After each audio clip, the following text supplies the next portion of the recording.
திருப்பரங்குன்றம் விவகாரம் தமிழக பாஜக சொதப்பிவிட்டது. அண்ணாமலை கொடுத்த ரிப்போர்ட். கண்கள் சிவந்த அமித்ஷா. அடுத்து நடக்க போகும் அதிரடி மாற்றம். டெல்லியில் உள்ள பாஜக தேசிய தலைமைக்கு தமிழக பாஜக பிரிவு மீது அதிருப்தி இருப்பதாக அரசியல் வட்டாரங்களில் பலத்த பேச்சு எழுந்துள்ளது. திருப்பரங்குன்றம் கோயில் விவகாரத்தை மாநில பாஜக கட்சி முறையாக கையாள தவறியதே இதற்கு காரணம் என கருதுகின்றனர். இவ்விவகாரம் தமிழக பாஜகவுக்குள் புதிய பதற்றத்தை உருவாக்கியுள்ளது. முன்னதாக அதிமுகவுடன் பாஜக கூட்டணி இல்லாத பொழுது தமிழக பாஜகவுக்கு அண்ணாமலை தலைமை தாங்கினார். பின்னர் கூட்டணியை மனதில் வைத்து அண்ணாமலை நீக்கப்பட்டார். நயினார் நாகேந்திரன் புதிய மாநில தலைவரானார். அண்ணாமலை தலைமை பதவியை மீண்டும் பெற முயன்று வருகிறார். திருப்பரங்குன்றம் சம்பவத்தை தனக்கு சாதகமாக பயன்படுத்திக் கொள்ள அண்ணாமலை திட்டமிட்டு வருகிறார் என்கிறார்கள்.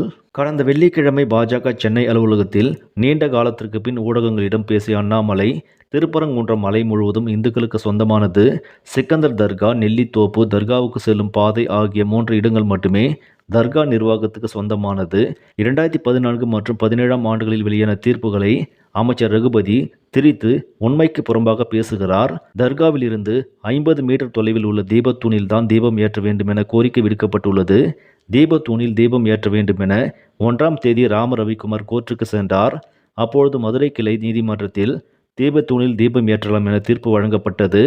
அப்பொழுது நியாயப்படி பார்த்தால் தங்களுக்கு ஆட்சேபம் இருந்திருந்தால் தர்கா நிர்வாகம்தான் அந்த தீர்ப்பை எதிர்த்து மேல்முறையீடு செய்திருக்க வேண்டும். தர்காவுக்கு பக்கத்தில் இருக்கும் தூணில் விளக்கேற்றினால் எங்கள் மனம் புண்படும் என அவர்கள்தான் தீபத்தூணில் தீபம் ஏற்ற எதிர்ப்பு கூறியிருக்க வேண்டும். ஆனால் கோயில் சொத்துக்களை பாதுகாக்க வேண்டிய கோயில் செயல் அலுவலர் மேல்முறையீடு செய்தார்.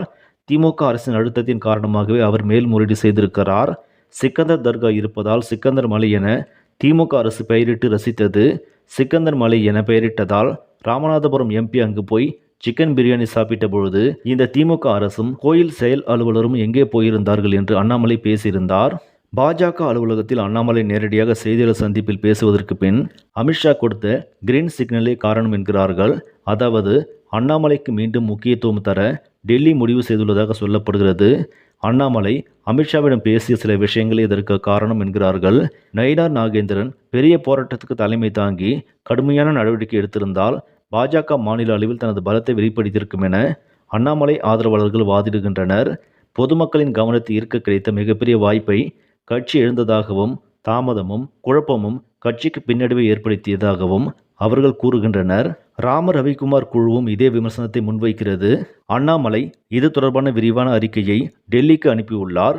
அமித்ஷாவை சந்தித்த அண்ணாமலை இது பற்றி ரிப்போர்ட் ஒன்றை கொடுத்திருக்கிறார் என்கிறார்கள். திருப்பரங்குன்றம் விவகாரத்தை பலவீனமாக கையாண்டது, குறிப்பாக தேர்தல் நெருங்கும் நேரத்தில் தமிழக பாஜகவின் இமேஜுக்கு எதிர்மறையான தாக்கத்தை ஏற்படுத்தும் என சுட்டிக்காட்டியுள்ளாராம். இதன் காரணமாகவே அமித்ஷா அண்ணாமலையை டெல்லிக்கு அழைத்து பேசினார். மாநில தலைவர் நயினார் நாகேந்திரன் பொறுப்பில் இருந்தும் அண்ணாமலையின் திடீர் டெல்லி பயணம் தமிழக தொண்டர்களிடையே குழப்பத்தையும் பரபரப்பையும் ஏற்படுத்தியுள்ளது. மத்திய தலைமை அண்ணாமலையின் கருத்துக்களை தீவிரமாக எடுத்துக்கொண்டதின் தெளிவான அறிகுறியாகவே இது பார்க்கப்படுகிறது. டெல்லியில் இருந்து திரும்பிய அண்ணாமலை சென்னை கமலாலயத்தில் செய்தியாளர்களை சந்தித்தார். அதே நிகழ்வில் முன்னாள் ஆளுநர் தமிழிசை சவுந்தரராஜன் தோன்றினார். இது கட்சியில் ஏற்பட போகும் மாற்றத்திற்கான அறிகுறியாகவே பார்க்கிறார்கள். பொறுத்திருந்து பார்ப்போம். மீண்டும் அண்ணாமலை அவர்கள் தமிழக பாஜக தலைவராக வருவாரா என்று. இந்த செய்தி உங்களுக்கு பிடிச்சிருந்தால் லைக் பண்ணுங்கள், ஷேர் பண்ணுங்கள். ஷேர் பண்ணுங்கள். மேலும் இது போன்ற முக்கிய செய்திகளை உடனுக்குடன் தெரிந்து கொள்ள